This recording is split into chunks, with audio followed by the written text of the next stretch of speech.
Every failed experiment is one step closer to success. You've got to take risks, and I'm sure you've probably heard that before, but I want to talk to you about why that's so important.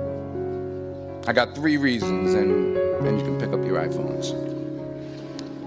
First, you will fail at some point in your life. Accept it. You will lose. You will embarrass yourself. You will suck at something. There's no doubt about it. And I know that's probably not a traditional message for a graduation ceremony, but hey, I'm telling you, embrace it, because it's inevitable. And I should know.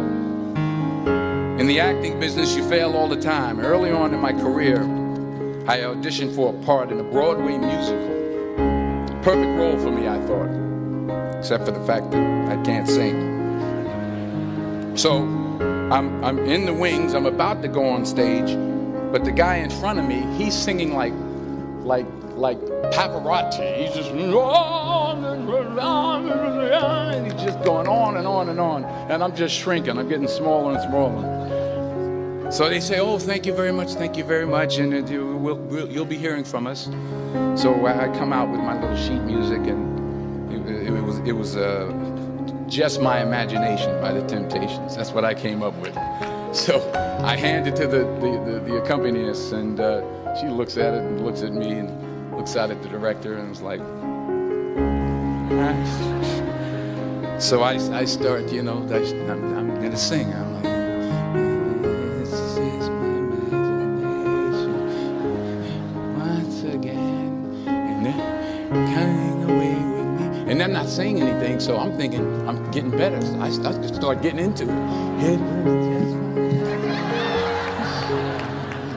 Running. They say, oh, yeah, thank you very much, Mr. Washington, thank you. So I assumed I didn't get the job. But the next part of the audition, he called me back. The next part of the audition is the acting part of the audition. So I'm like, hey, okay, maybe I can't sing, but I know I can act. So they pair me with this guy, and again, I didn't know about musical theater. And musical theater is big, so they can reach everyone all the way in the back of the stadium. And I'm more from a realistic, naturalistic kind of acting where you actually talk to the person next to you.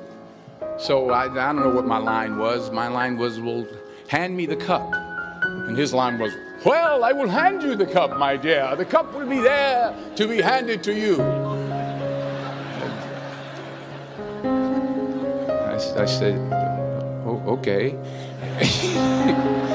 Well, should I give you the cup back? Oh, yes, you should give it back to me, because you know that is my cup and it should be given back to me. I didn't get the job. But here's the thing. I didn't quit. I didn't fall back. I walked out of there to prepare for the next audition, and the next audition, and the next audition. I prayed,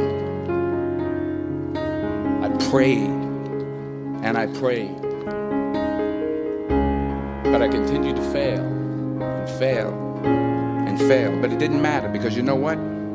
There's an old saying, you hang around the barbershop long enough, sooner or later you're going to get a haircut. So you will catch a break, and I did catch a break. Last year, I did a play called Fences on Broadway. Someone talked about it. Won the Tony Award. And I didn't have to sing, by the way. But here's the kicker. It was at the Court Theater. It was at the same theater that I failed that first audition 30 years prior.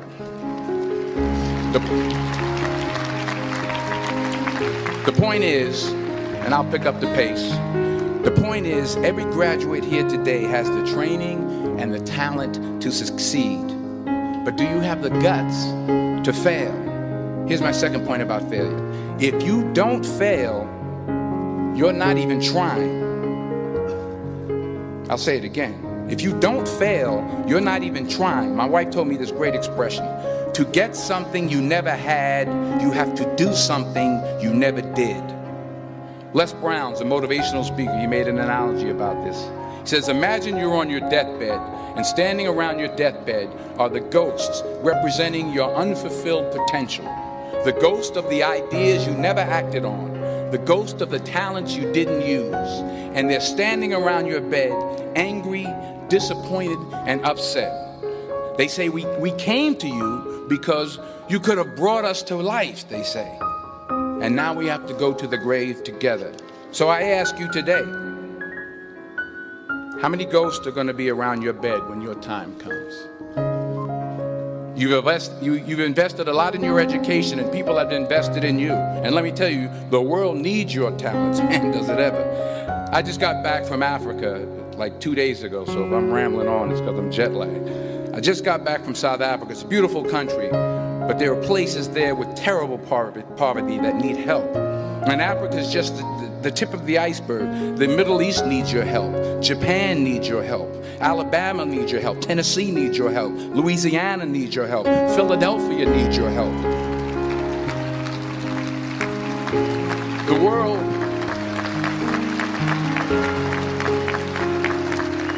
The world needs a lot, and we need it from you.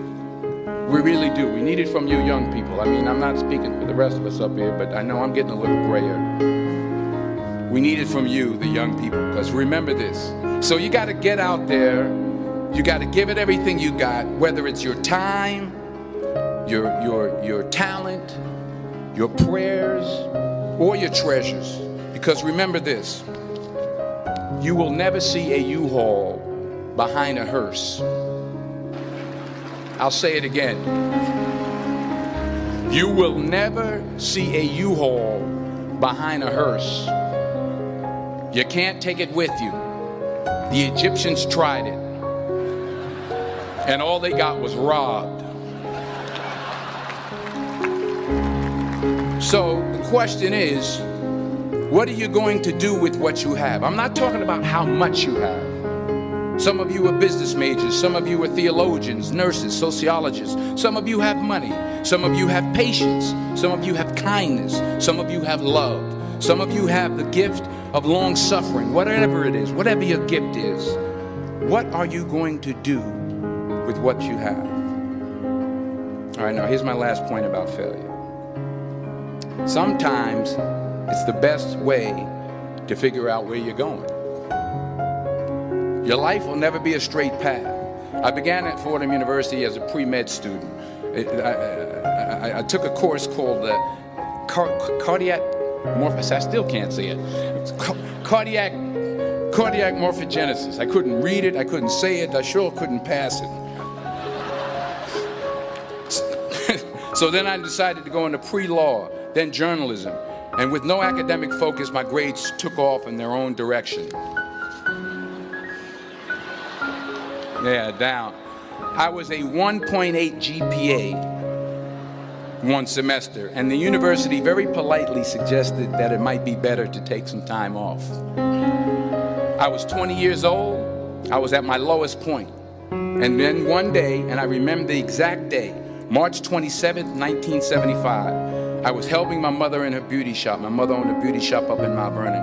And there was this older woman who was considered one of the elders in the town. And I didn't know her personally, but I was looking in the mirror, and every time I looked at the mirror, I could see her behind me, and she was staring at me. She just kept looking at me. Every time I looked at her, she kept giving me these strange looks. So she finally took the dryer off her head and said something I'll never forget. First of all, she said, "Somebody give me a piece of paper. Give me a piece of paper." She said, "Young boy, I have a prophecy, a spiritual prophecy." She said, "You are going to travel the world and speak to millions of people." Now, mind you, I'm 20 years old. I'm flunked out of school. In fact, like a wise ass, I'm thinking to myself, maybe she's got something in that crystal ball about me getting back into school next fall. But maybe she was on to something, because later that summer, while working as a counselor at the YMCA camp in Connecticut, we put on a talent show for the campers. And after the show, another counselor came up to me and asked, "Have you ever thought about acting? You're good at that." So when I got back to Fordham that fall, I got in and I changed my major once again for the last time. And in the years that followed, just as that woman prophesied, I have traveled the world and I have spoken to millions of people. through my movies. Millions who up till this day couldn't see me. Who up till this day I couldn't see while I was talking to them, and they couldn't see me. They could only see the movie. They couldn't see the real me. But I see you today, and I'm encouraged by what I see, and I'm strengthened by what I see, and I love what I see.